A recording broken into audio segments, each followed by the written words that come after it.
the clouds, over the dark night. She reached up to the sky of stars and caught the red-hot light of the North Star.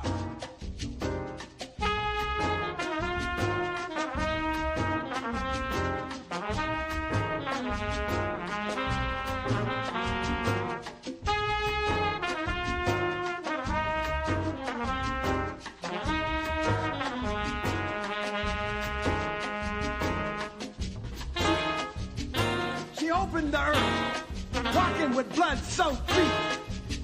She challenged the whip, the gun, the knife. She challenged the fire, pulled from the bodies of slaves, made into laws, prisons, and courts.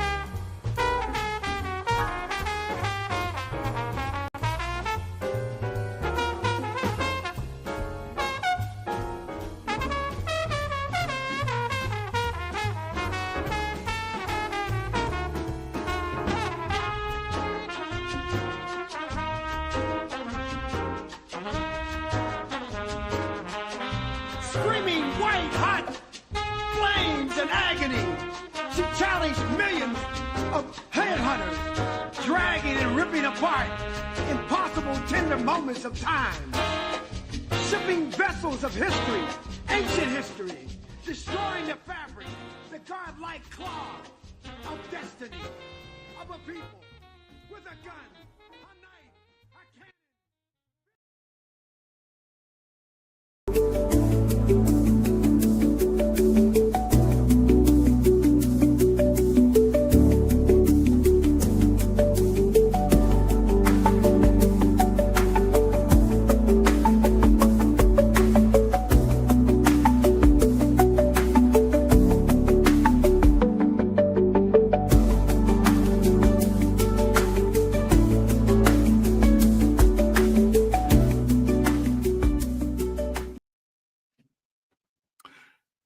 Greetings and welcome back. According to Mariam Akhtar, once the largest country in Northeast Africa, unified Sudan was one of the most strategically important countries due to its geographic location, resources, and regional connectivity. However, it was divided in 2011, resulting in the creation of the Republic of South Sudan and the Republic of Sudan, or known as Sudan. How can civil wars and splitting African nations be good for Africans? Well, let's connect some dots and find out.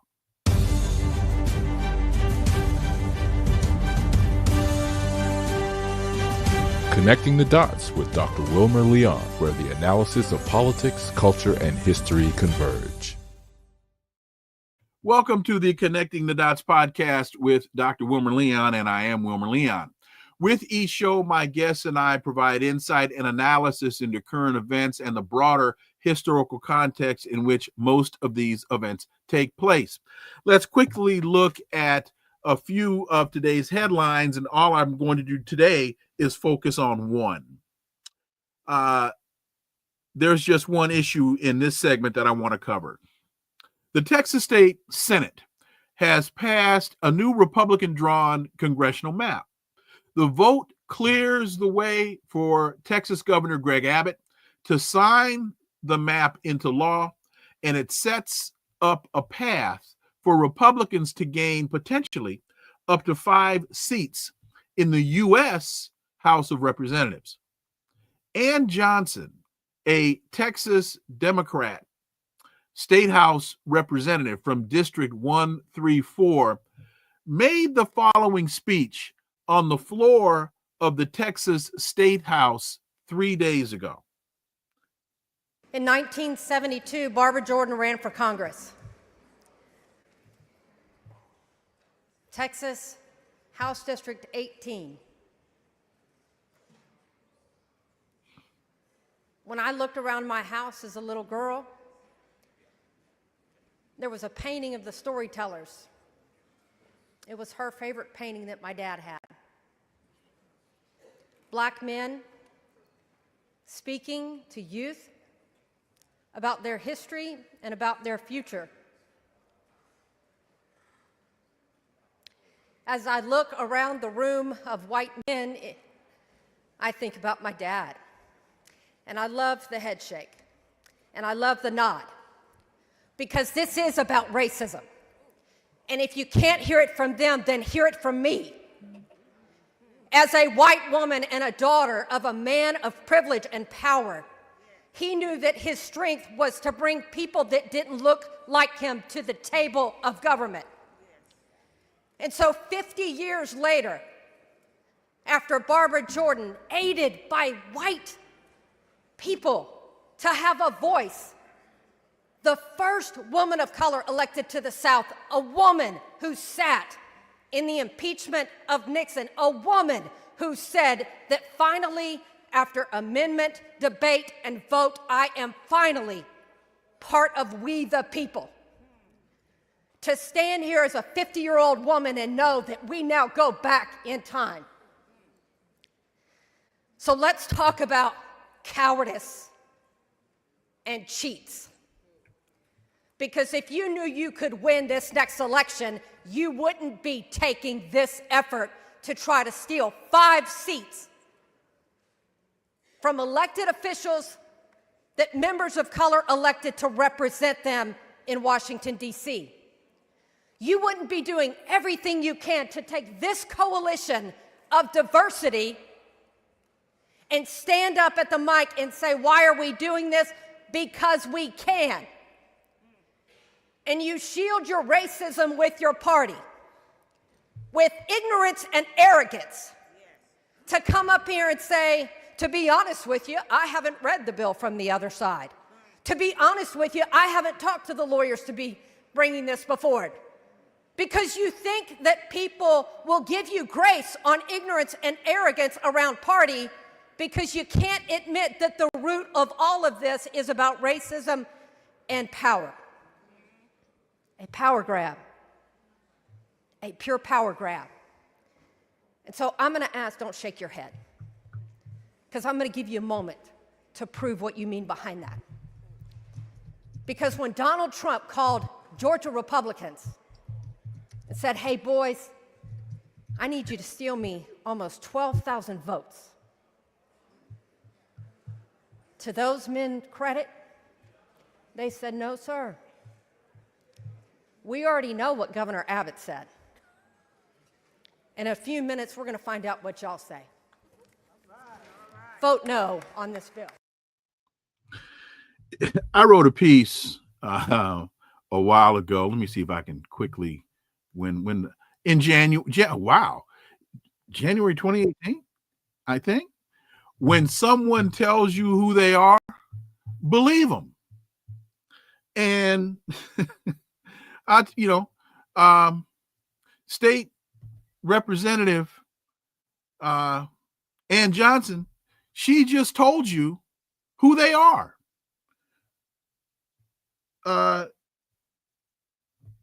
You can't hide your racism behind your party.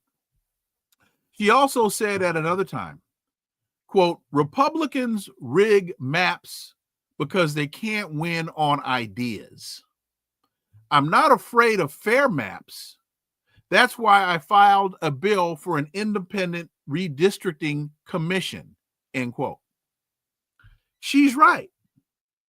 She's incredibly right. They can't win on ideas.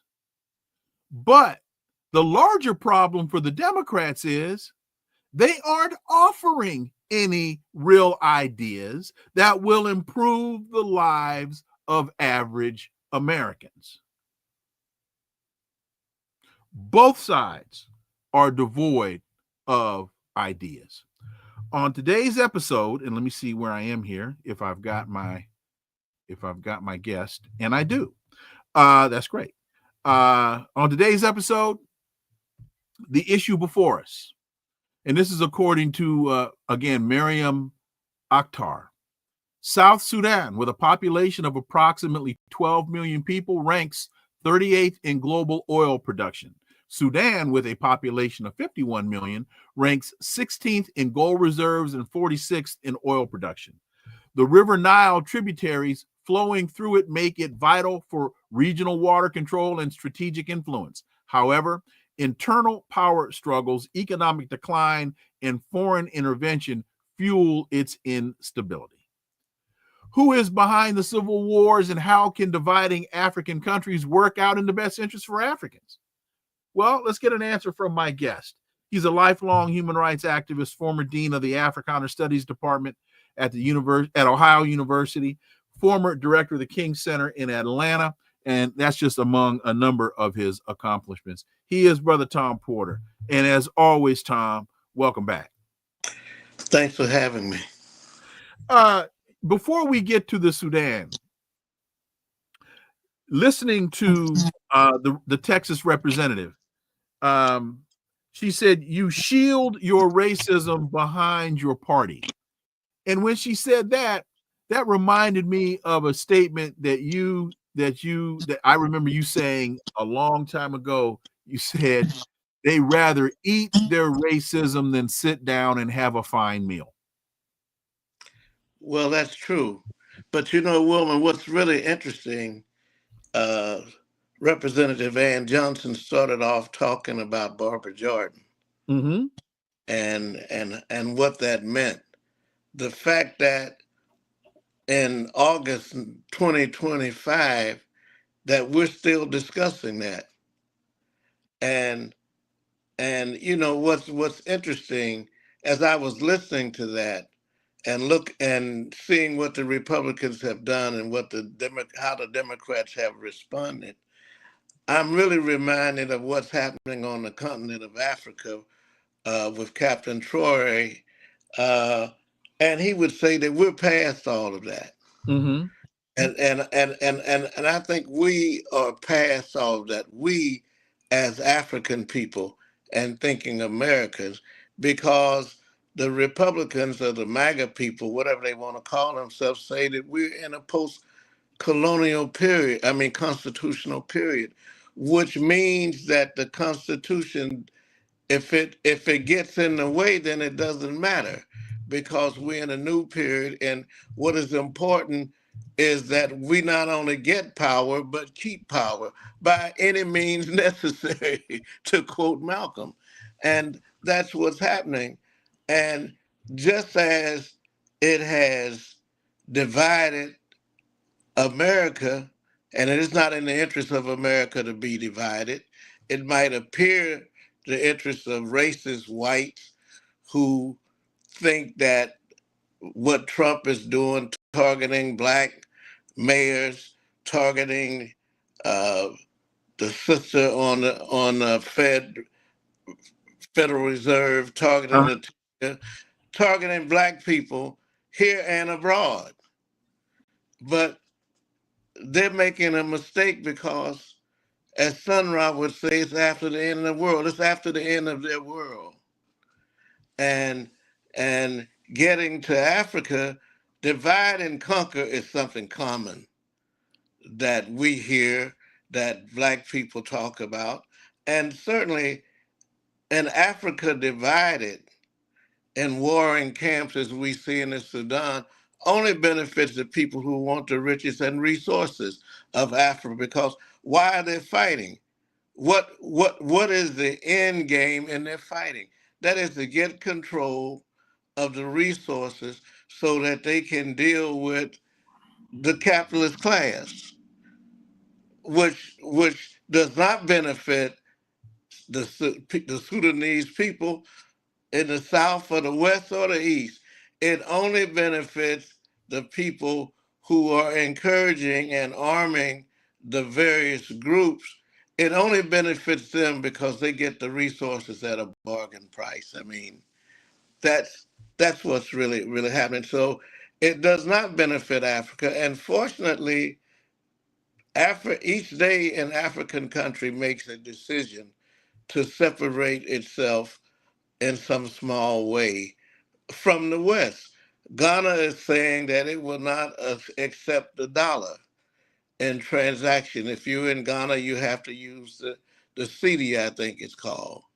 I think the sister in Namibia or Zambia, they have essentially said if you're an American and you're in the country and you don't have a visa, you got to leave. So, no, it does not benefit.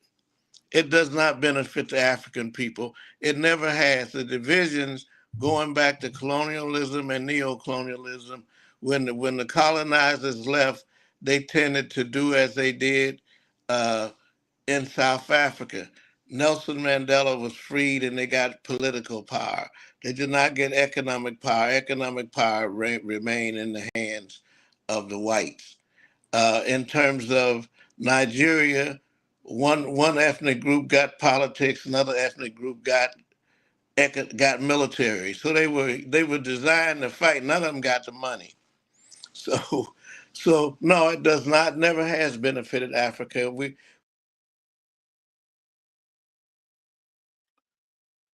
I think we're having a brief issue there with my guest. Let me see. Wait a minute. Is he back?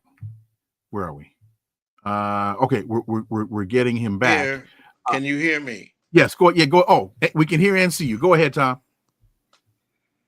Don't touch anything. Just start talking.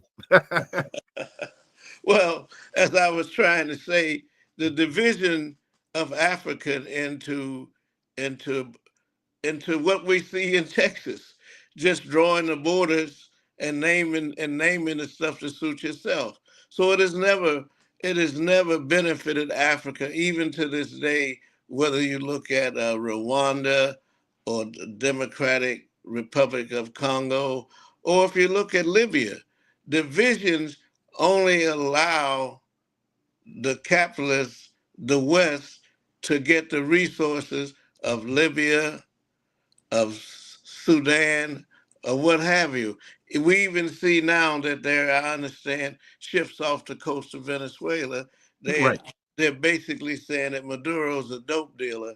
And since he's a dope dealer, they can do the same thing that they did with Noriega, invade Panama.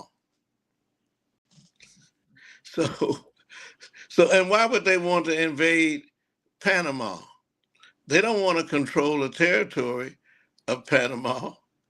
Trump is all about money. Oh, you mean Venezuela? Venezuela. They don't want to control the territory of Venezuela. They want to control the oil. And Maduro is in the way. And so he's a drug dealer. They're even saying that Fidel Castro was a drug dealer, and therefore that justifies. I mean, it's always a justification, a demonization of a group of people or somebody. I mean, Lisa Cook, I think that's her name, who on the federal. She apparently, as they say, I want to say that she engaged in mortgage fraud. There is no more fraudster in the mortgage game than stinky Donald Trump.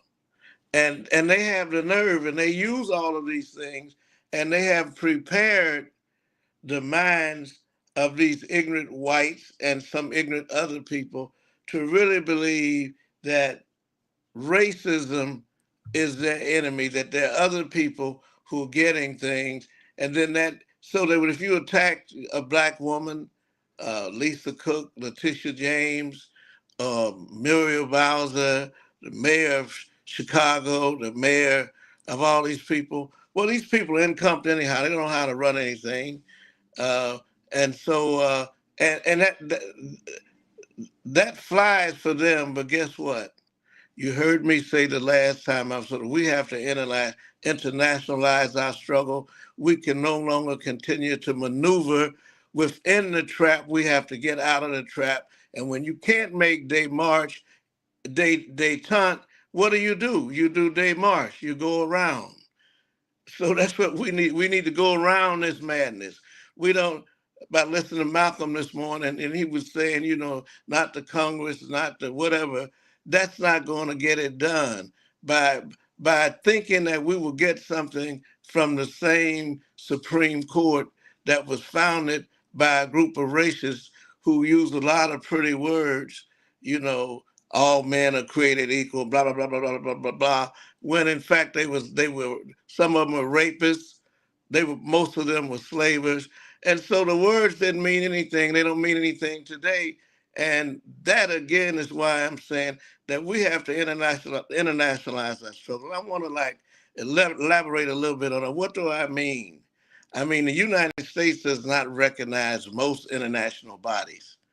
On the other hand, the majority of the General Assembly in the UN, International Criminal Court, and all of these agencies, they have to listen and will listen. So we need to quit playing this game of maneuvering within the trap. We need to get out of the trap. To hell with that Constitution.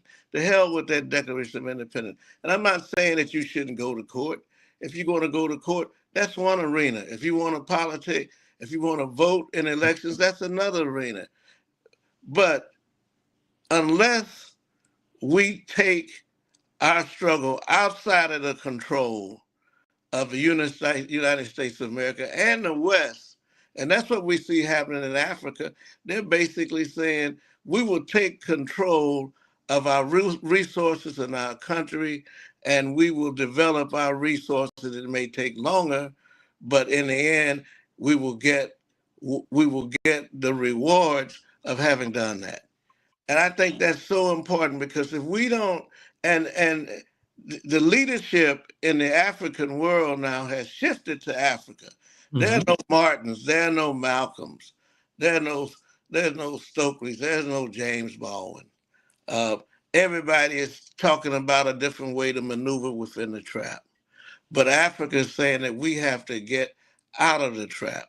And that means a lot of things. For instance, let's delve down a little bit into the Smithsonian. What happens if they decide to take all of the Black artifacts that are meaningful out of the museum? I had a conversation the other day with Abdullah Khalima, and he asked me what was I going to do with, what did he call them? My archives. Uh-huh.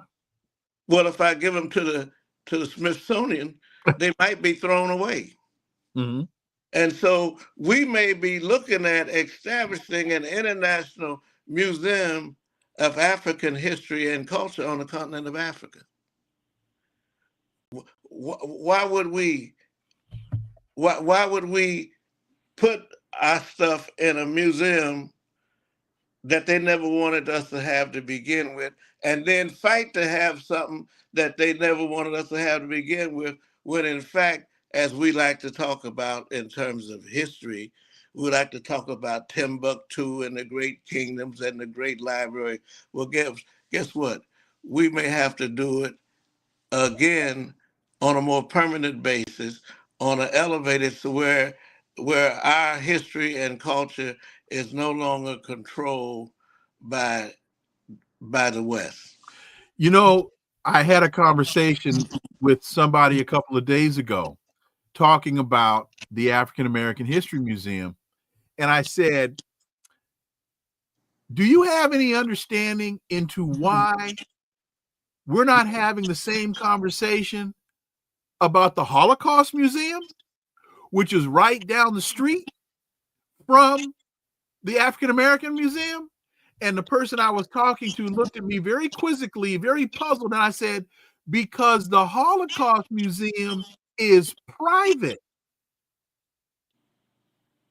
The Holocaust Museum is not a part of the Smithsonian. It's a private museum.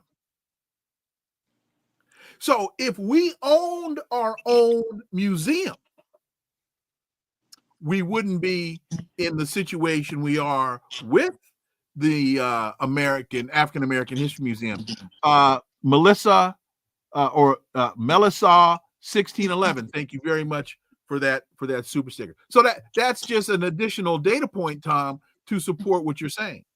I mean, and it has to be done at all levels. You know, the music business is one of the few businesses that shows a profit every year. And the music business, quantitatively, is dominated by the music of people of color all over the world. But the people who control that business don't look like the people who make the music. And so I was saying, you know, maybe instead of trying to get a contract with Blue Note, we shift the production of our music and studios and what have you out of the reach of these people. I mean, and that's not a novel idea. There are a lot of international record companies right now that record jazz music. Most of them are in Europe. But the point of it is, if we want to, you can't be independent when you're dependent. And we have got to, it doesn't matter how much Scary Terry got the other day. And folks, when he references Scary Terry, he's talking about the Washington Commanders wide receiver who just finally got a contract done. And again, we're having some difficulties here. David Johnson, thank you very much for that $5 super sticker. Go ahead, Tom. You were saying it doesn't matter how much. It doesn't matter how much money these athletes. I saw somewhere Michael Jordan. They have these things on one of these platforms where they're always telling the story about some great rich figure's daughter. Somebody went into the bank and they treated bad, and then Michael Jordan and Leslie went back to a car dealership and bought the dealership. You know, if you're going to have those kind of resources, why are you putting it in Rolls Royce and things like that? Why don't you invest in yourself? I just had that lesson about 2 years ago. I gave my grandson a 3-volume set of the history of the Black athlete done by Arthur Ashe. It's 3 volumes, and I bought 3 for $200. All 3 of them, they were autographed. And I gave them to my grandson for his birthday. I said, when you invest, start investing in yourself and your home. I said, you know, Granddad don't have all these books. I love books and I read them, but quite frankly, they're also very valuable. It's an investment. A first edition of Toni Morrison's The Bluest Eye, just for instance, sells for about $8,000. That's a nice investment. And so bottom line of it, about a month ago, he was visiting, and I said, look up and see what your books are worth. They're up to $1,200 now. And so we got plenty, you know, we have plenty of resources, but we don't put them in the right direction. And so now, given that Trump is not only a racist, but he is using racism to feather his nest. He's not using racism to spread it around to the poor white people. The MAGA. I was out back today, and they had some. I don't know whether they said they were U.S. Marshals, and I understand they had arrested 2 young ladies before that. And I went out, and I was taking pictures, and the guy, one of them came over to me and said, "What are you doing? What pictures are you taking?" I said, "I'm taking pictures of the building."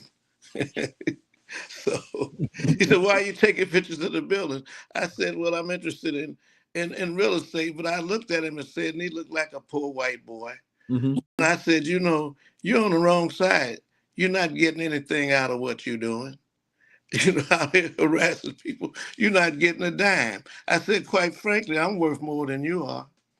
So I'm just saying, we have to redirect our politics, our economics.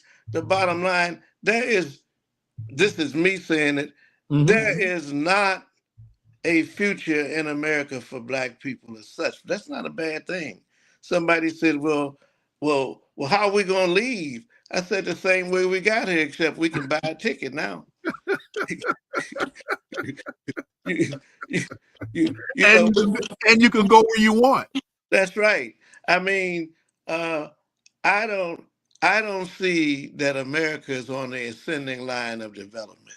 As a Mhm. matter of fact, all of the economic and cultural and political indices would suggest that it's on the descending line of development. Mhm. You know, just I want to make you mention the music and having a conversation with somebody on the satellite radio channel. They have a channel called Yacht Rock, and it's a lot of the music from the mostly from the 80s, Steely Dan and Air Supply and America and all of these light rock groups. And I'm looking at the channel Yacht Rock, and I asked myself, why isn't there gangster rock? Since we've got gangster rap, oh, instead of calling it gangster rock, what about meth rock?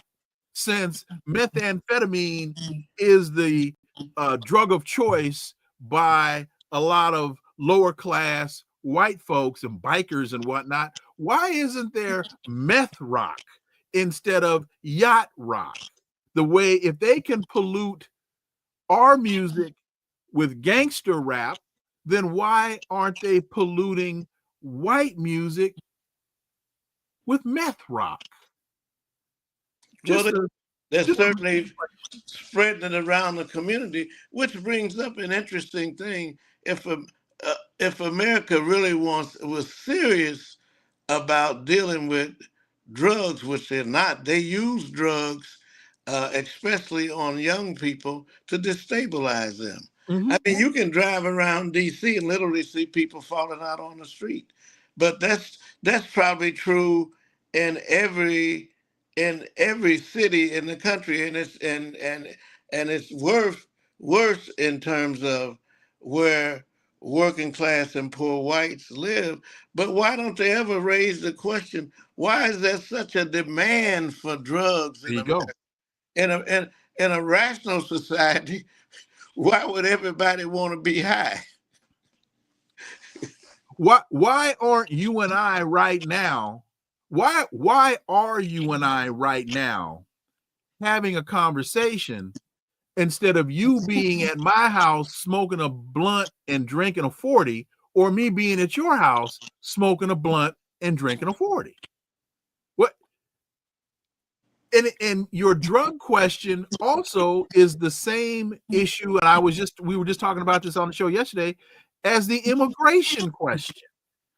It's the question isn't what are we going to do with all of these people allegedly streaming across our border? The question is, why are they coming in the first place? And what are we going to do if they decide to leave? Which some of them are doing. I mean, who's going to do the work? You can't put everybody. You can't put everybody into the National Guards or whatever these things.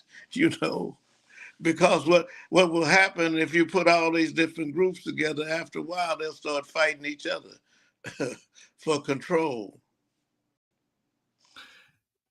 So getting back to no, I think they understand. Getting back to what we're looking at in terms of Sudan, in terms of South Sudan, um, in terms of Somalia and Somaliland. Not only is it the resources, it's also the geographic location.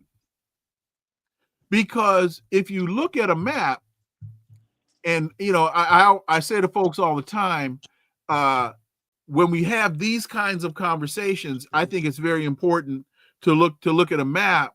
You're talking about the Red Sea. You're talking about the Strait of Hormuz. You're talking, well, that's on the other side. Um, you're talking about the Al Mandab Strait that goes from the Red Sea into the Gulf of Aden, which takes you into the Arabian Sea. So the geography here is very important as well, because on the other side of Somalia is Yemen. And so the West cannot allow Africans to control, or I'll put it another way, the West cannot tolerate losing control of what would be considered, I guess, the eastern side of the Red Sea and the Gulf of Aden. Absolutely not. And some rational Europeans recognize that they got to make new deals. And so they're trying to make new deals. But Stinky wants to return to gunboat diplomacy. Mm-hmm. And his attack and occupation of Washington, D.C. has absolutely nothing to do with Washington, D.C., or crime in Washington, D.C. It has to do with developing or trying to develop a mentality that will accept all aspects of law and armed forces into a weapon at the control of only one person, the president, that can be used to move into Chicago or Caracas. That's what's happening. I mean, to prepare the mind of the people. I mean, I look and see these black men and women walking around in uniform in DC. And Mm-hmm. I wanna ask them, how does this benefit you? I mean, how does what you're doing benefit you? Because it's an attack on black people. And Mm-hmm. so you got to decide, as we used to say in the 60s, which side are you on, boy? Which side are you on? You know? And so, but it's to prepare even black people to accept you can just fire. I think this guy just fired Hedgepeth, whatever his name, just fired 3 generals last week. Yes. You know, Trump took down the head of the Joint Chiefs of Staff. Of course, he was a black man, I think. And so, but it's all done to see how much people We'll will, tolerate. will tolerate, you know. And it's interesting because when I look at Instagram and all this stuff, they have all these things where money is used as a bait to get the woman or to get the man. They put $1 here, $1 there, and they follow it. And next thing you know, they're in a tent doing something. So they are preparing the minds of Americans to accept several things. That if you're poor and white and poor and black, you can join the military. That's a good place for you. And all you have to do is follow instructions, because and they tell them that you're upholding the Constitution and the Declaration of Independence. It has absolutely nothing to do with that. And Tom, you just talked about which side are you on, and that takes me to the second part of that famous quote by Frederick Douglass: power concedes nothing without demand. It never has, and it never will. And the real important point there is find out just what any people will quietly submit to, and you have found out the exact measure of the injustice and wrong which will be imposed upon them. And these will continue till they are resisted with either words or blows, or with both. The limits of tyrants are prescribed by the endurance of those whom they oppress. But I think there's going to be a surprise coming. I think America's going to be surprised at how many times the hat is taken off and thrown in the air. I think they making a mistake if they think that black people are going to go quietly into the night, or going to accept uh, demonizing their children and locking them up and putting them in prison. I don't think that's going to happen. But uh, I talk to people all the time about oh hell no moments. Mm-hmm. And I can remember in the 60s and the different rebellions that took place, the police or the authorities were not doing anything that they hadn't done before, that they hadn't been doing for years.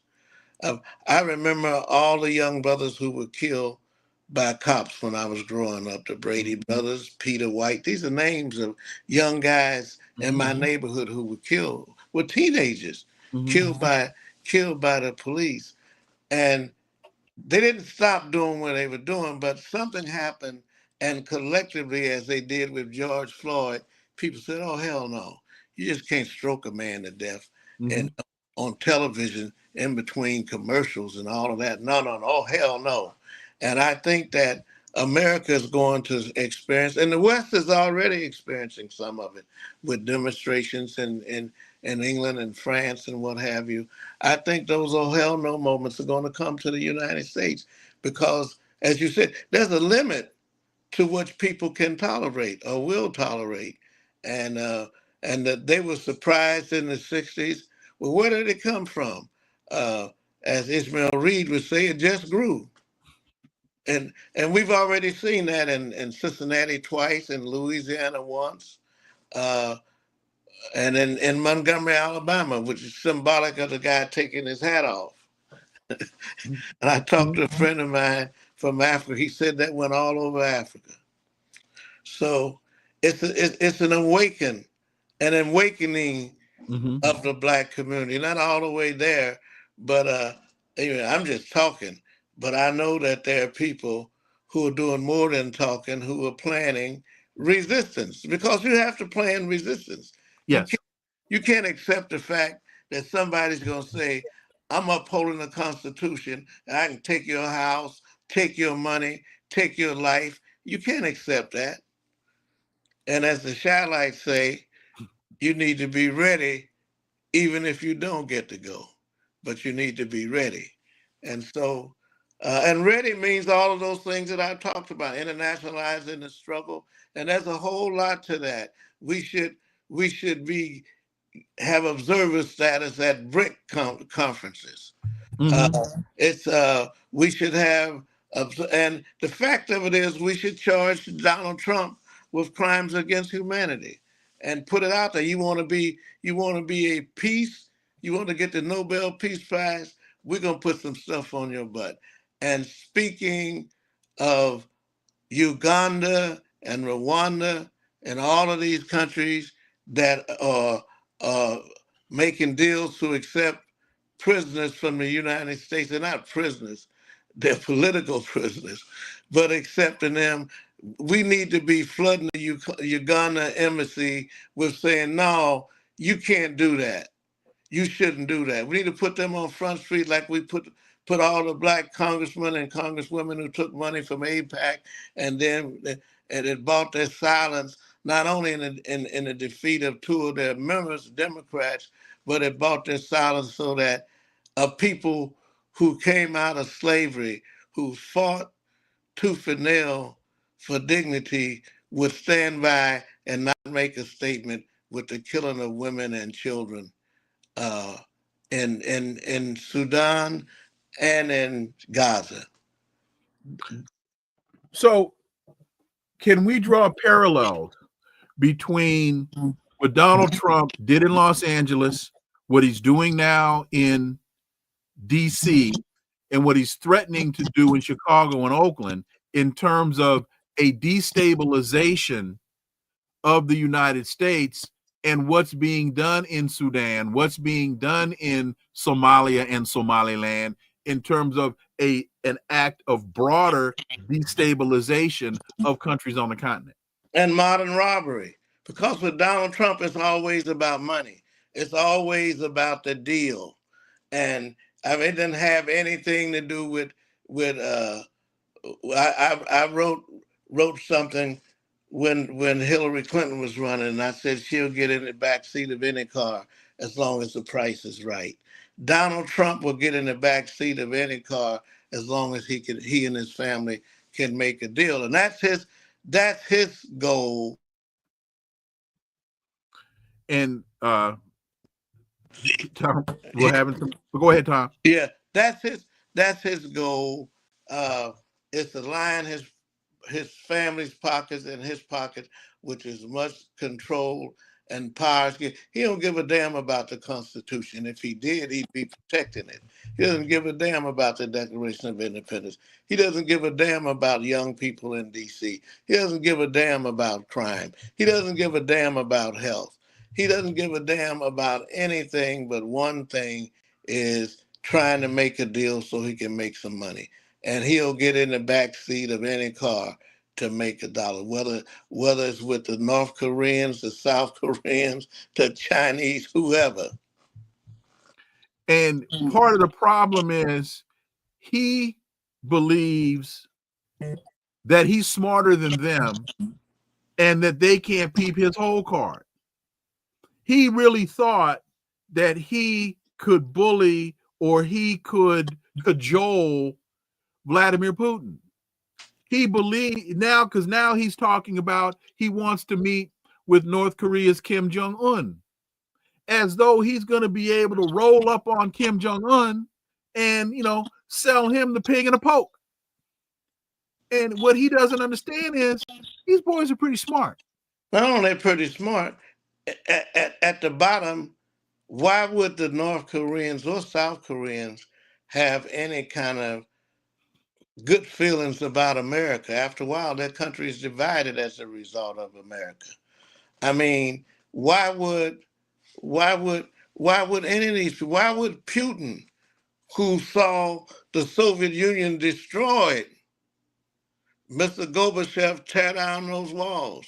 He saw the Soviet Union destroyed, and I mentioned in that book, The Decline of Russia in the Age of Gangster Capitalism, Right. which is very, very important to read, to see how a mighty empire can maneuver to put Yeltsin and Gorbachev in a position where they would actually manage the decline of what was then the equivalent of China. They could manage the decline of that and sell away the assets of Soviet Union at bargain prices. And you think Putin wants to make a deal with this guy? I'm sure Putin is thinking, boy, I'd like to put his head on a spike. Or North Korea, who through sanctions, what have you, you starved people, or the Cubans, where 70% of the black people in Cuba of African descent. I mean, he's crazy. He's not only crazy, but he's dumb, because he thinks that he can outsmart people who are people who are playing chess and you playing checkers. I mean, China's been in control of Hong Kong since 50 BC. So, and you think you're going to get up in the morning, what are you, about 400 years old? Right. Counting and outmaneuver these people? Or you going to outmaneuver the history of Russia and the intellect coming out of Russia at all levels? I mean, culturally and what have you. You think you're going to outmaneuver these people? Or even outmaneuver the Europeans, because you're nothing but a butthole of Western civilization. You're not even a civilization, you're a culture. So but these people are stupid. You mentioned the book, The Decline of Russia. It's Godfather of the Kremlin, The Decline of Russia in the Age of Gangster Capitalism, Paul Klebnikov. This is the book that Tom was just mentioning. See, folks, again, this is why it's important to read, so that when somebody mentions a book, you're able to put your hands on it. And again, it's not that we're always going to agree on what we read, but by reading some of the same materials, we then have a basis for intelligent dialogue. ToeJam21 asked, wait, what is Uganda doing? Well, if you go to a piece in Al Jazeera from, I think is this today, from today, the whole scheme stinks. Ugandans question deal to take U.S. deportees. So Toe Jam, what are you? 21? No. Yeah. Here's the answer to your question from Al Jazeera. The East African country Uganda is being pushed as a deportation location for high-profile U.S. detainee Kilmar Abrego Garcia. Ugandans have criticized an agreement with Trump to receive deportees from the U.S., questioning the lack of approval from the East African country's parliament and suggesting the deal is a means to ease political pressure on President Yoweri Museveni after facing sanctions from Washington that have targeted many government officials, including the parliamentary speaker. Museveni, quote, will be happy, end quote, to transact with the U.S. and Ibrahim Sessemuju, a lawmaker who is a prominent opposition figure. He will be asking, when are you bringing them? So all of that to say that Uganda, even though Uganda has denied that they have entered into this agreement, it appears as though the United States and Uganda have entered into this agreement to take the undocumented detainees that the United States is trying to remove from the country without due process, by the way, and send them to Uganda. Rwanda is also. Go ahead. Rwanda is also in that group of African countries that has agreed, or is reported to have agreed, to accept immigrants from this country, which is see, this is where an international Pan-African music comes into play, because we can put pressure on Uganda. We can put pressure. We cannot go to Uganda. We can write letters. We can, I mean, because I'm sure it's illegal to just take a person from a country and put him in a country where he doesn't know the language, doesn't know the people, because, I mean, I'm sure that at some level that's against some international law. It is. And, it is. And so we need to remind them that the winds are changing in Africa. And I think this guy, I don't remember the names of people who I don't think much of. So that's a need. But I think he's been in power about 40 years. Museveni? Yeah. No, I'm thinking about not Uganda. Idi Amin. Oh, okay. Right. Who was in Uganda. But the guy who took his, it may be, but he's been in power for 40 years, Museveni. Okay. You know, I think that's long enough. I mean, it's like a couple of people on the D.C. council in D.C. politics. You know, you wonder, why don't you leave? Now, here's an interesting question from Ramplasense 01. Why don't they send the Spanish U.S. immigrants to their own countries? What will they do in Africa? Well, a lot of it has to do with, in many instances, well, I think there are a couple of answers here. It has to do with legality and treaties. And a lot of these countries won't take them back. That's one issue. They won't take them back. And they also want to make this as much of a horrific experience as they can possibly make it. That's a you know, if you are thinking about coming from Colombia to the United States undocumented, and you now have to grapple with, if I get caught, what will happen to me? Oh, they're not going to send me back to Colombia. They're going to send me to Uganda? You're going to think 3 times before you decide to start that trek. So there are a number of elements to this. Tom Porter. And why should I come at all? Because I'm coming seeking a better life, hoping I can get a job at Home Depot or someplace like that. And you're saying that if I come to try and get a decent job, which nobody wants, you're going to kick me out of the country. Why should I come? And so one of the unintended consequences is that immigration is down. People are not coming to America. And a lot of people took the whatever amount of money that he said he'd give them to go back and went back. Why would I come and put myself and my family in jeopardy? If the reason why I was coming there is no longer exists, I can't get a job at Home Depot, or I can't do the work that you don't want to do, I'm not coming, which is going to be interesting because since the immigrants will not be able to come here, there's going to be a new push for jobs and more democratic reform in the countries that they're from. And we've already seen that in Latin and Central America once before.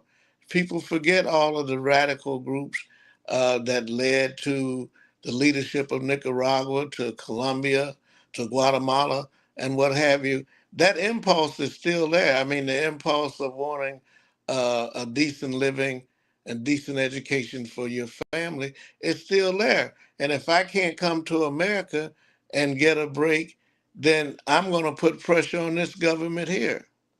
So the unintended consequences. The unintended consequences of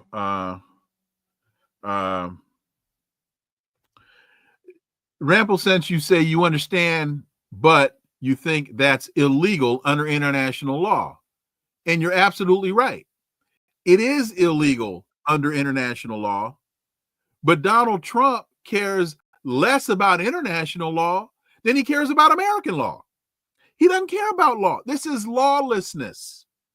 For example, he's talking about getting rid of the woman at the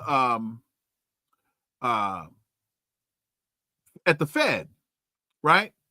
And they're using mortgage fraud as the ruse. He's charged, Letitia James, the Attorney General of New York, has been accused of mortgage fraud. And now Miss Cook has been accused of mortgage fraud. Accused. And now Donald Trump is saying, she doesn't have to be convicted of mortgage fraud. He's now saying, I can fire her simply based upon the allegation. Now, we know the presumption of innocence in this country. We know one is presumed innocent until proven guilty. But if you are now operating in a mindset that you are in a post-constitutional America, what in the world does that mean? Tom, if you're with me, what is we are now in a post-constitutional America mean? That means you're not in America.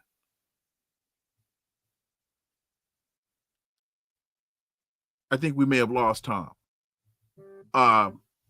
So, folks, with all of that, Tom, answer that, and then we got to get out. If you say that you're operating in a post-constitutional America, what does that mean? Because you're not even really then in America, Tom Porter. I remember reading in the Jewish Weekly once, that was when Milliken and all these guys were going to jail. And I read an article that said, if the theology doesn't fit the new conditions, to hell with the theology.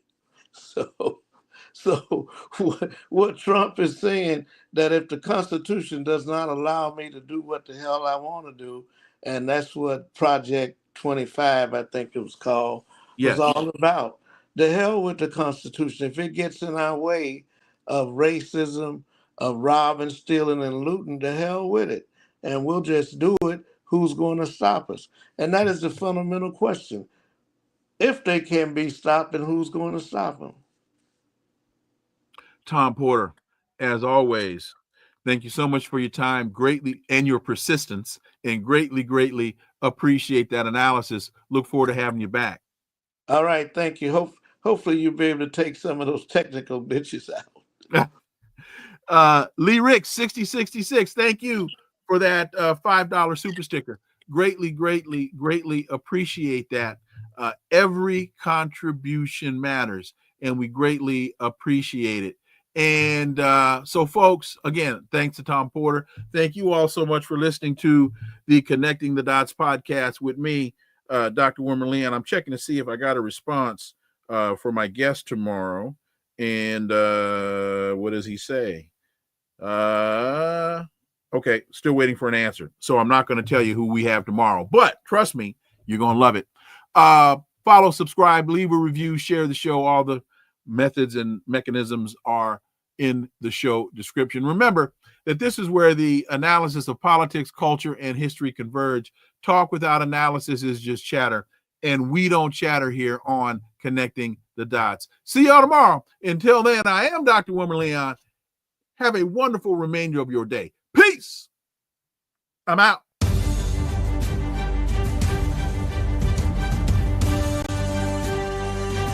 Connecting the Dots with Dr. Wilmer Leon, where the analysis of politics, culture, and history converge.